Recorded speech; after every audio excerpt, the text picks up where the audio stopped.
আমি একটু শেয়ার করতে চাই আপনার সঙ্গে।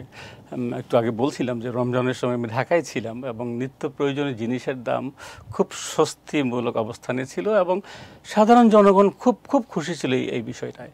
যদি বাজারটা ধরে রাখা যায় আমার মনে হয় দেশের লোকজন আরও অনেক উপকৃত হবে এবং অনেক খুশিতে শান্তিতে থাকবে। দেখুন, মূল্যস্ফীতি কমানোটা আমাদের একটা প্রধান লক্ষ্য।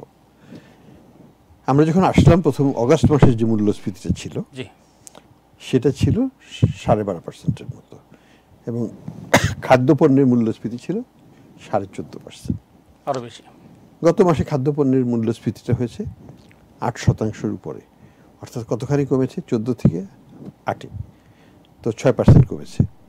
এটা একটা বড় স্বস্তির জায়গা। কিন্তু আর নন ফুডটাও ছিল 12%-এর মতো, 12.5% মতো, সেটা হয়ে 9.5-তে হয়েছে, তাতে এখানে 3-এর উপর কমেছে। তো আমরা দুটোকেই কমানোর চেষ্টা করছি। আমরা আশাবাদী যে হয়তো 7-8-এর মধ্যেই নেমে আসবে জুন মাসের মধ্যে, এবং ইনশাআল্লাহ আগামী বছরের প্রথম দিকে এটা 5-এর নিচে চলে যাবে, স্বস্তির জায়গায় একটা ভালো রকমের স্বস্তির জায়গা থাকবে সবাই। এটা তো বাজার পরিস্থিতিকে কন্ট্রোল করতে, ওভারঅল ম্যাক্রো সিচুয়েশন, সরবরাহ পরিস্থিতি, চাহিদাটাকে একটু কমানো সরকারের দিক থেকে, সব কিছুকে মিলিয়েই পরিস্থিতিটাকে শান্ত রাখতে হবে। ম্যাক্রো আনস্টেবিলিটি করতে দেওয়া যাবে না, টাকা ছাপানো যাবে না, ব্যয় বাড়ানো যাবে না, ইত্যাদি ইত্যাদি কিন্তু করা হয়েছে, যেটার ফলশ্রুতিতে আজকে আমরা এই ইনফ্লেশনে কমে আসছে একটু।